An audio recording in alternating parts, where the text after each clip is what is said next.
Hello, bienvenue sur Femme forte en vue. Je m'appelle Fatim Zahra, je suis une working mom, mais avant tout, une femme. J'adore apprendre tout ce qui permet de développer ma vie sur tous les niveaux.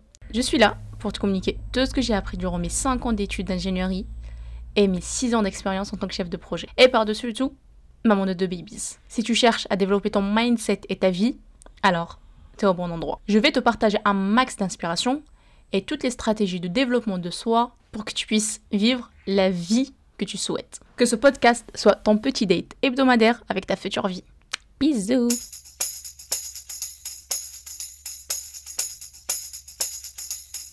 Hi. Aujourd'hui, on va parler d'un sujet qui me concerne personnellement, qui est le couple avant et après les enfants. On est toutes d'accord pour dire que l'arrivée d'un enfant chamboule énormément de choses. Parmi eux, le couple. Pourquoi ? Pour la simple raison, parce que nous déjà, les mamans, après l'arrivée d'un enfant, même les papas d'ailleurs, on ressent une énorme fatigue, on a un nouveau mode de vie avec une organisation complètement différente. Et aussi, côté finance aussi, en fait, ça a un impact, il faut se le dire. Plus, en fait, la façon de voir les choses peut changer avec l'arrivée des bébés. Pour faire simple, par exemple, on peut avoir pour objectif de découvrir le monde et puis en fait, une fois que le bébé arrive, on se rend compte que en fait, oui, on va découvrir le monde, mais ça va être différemment. Parce que là, du coup, notre quotidien, il faudra l'adapter, même nos voyages, par rapport aux besoins de nos bébés, parce que du coup, il y a une autre vie qui fait partie de notre couple, en fait, qui est notre enfant, où sa vie nous concerne énormément.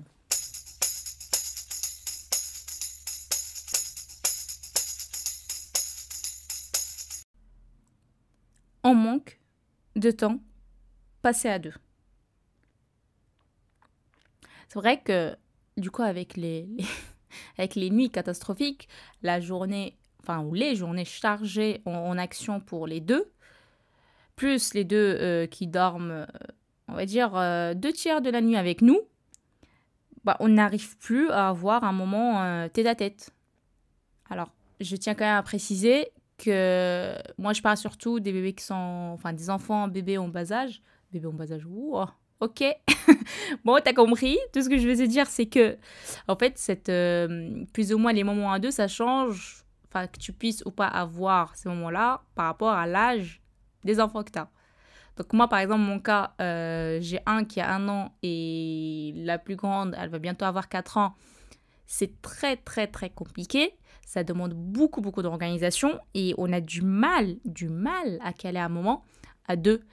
Au moins juste pour se poser et discuter d'autres choses que les enfants. C'est devenu notre quotidien. On s'est rendu compte de cette problématique, surtout avec le deuxième. Et alors encore la première, parce que moi c'était tombé pendant le Covid, du coup on était quand même là, on arrivait quand même à avoir un petit moment ensemble. Et là avec le deuxième, entre le travail, la maison, les enfants, on n'arrive plus à se voir. Puis on s'était dit, en fait, on va essayer au maximum d'organiser quelque chose une fois par mois. Que ce soit une sortie ou juste petit café en tête-à-tête, mais sans rien faire d'autre que lui et moi. Donc, pour profiter d'un moment à deux, t'as bien compris, il faut essayer de mettre déjà une routine pour les enfants. Par exemple, dodo à 20h, 20h30. Comme ça, au moins, vous pouvez avoir un petit moment, avec une petite tisane dans votre salon, ou même votre chambre, vous faites ce que vous voulez. Mais à deux, un moment d'échange. Il y a aussi des moments d'intimité. Je sais que des fois, avec l'arrivée qu'on est surtout jeune maman, c'est un peu compliqué.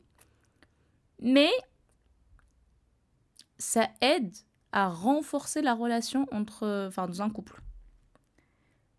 Sortez et faites des sorties. À deux. Pourquoi je dis à deux ? Parce que faut mettre le téléphone sur le côté. Pas au mode d'avion parce que quand même, on sait jamais si quelqu'un on va vous appeler pour les babies. Mais voilà, profitez d'un petit moment à deux dans un restaurant ou à faire une petite activité un peu qui change de tous les jours. Là, par exemple, sur Paris, à la Foire du Trône, vous pouvez aller faire à deux. Je laisse libre à votre imagination pour trouver une activité de couple à faire juste vous deux. Ou même, nous, la dernière fois, on avait fait quoi? On était partis sur Paris, travailler. On télétravaille, oui, on fait comme on peut. Puis l'après-midi, on avait juste marché, en fait, sur Paris. On a essayé de discuter, ça nous fait du bien. Avec les enfants, on découvre l'autre sous un nouvel angle. C'est pour ça que, de temps à autre, faut se retrouver à deux pour communiquer et remettre un peu les comptes à zéro. Avec les enfants aussi, le couple évolue. Donc faisons en sorte qu'il évolue dans le bon sens. J'insiste sur le on, car c'est dans la responsabilité des deux parents d'avoir un couple solide. Voilà, j'espère que cet épisode t'a plu. Si c'est le cas, n'oublie surtout pas de t'abonner et de me laisser un petit retour là, pour me dire ces suggestions aussi en contenu à partager ou petits conseils. Voilà, je suis là pour ça. Porte-toi bien et à très bientôt. Bisous.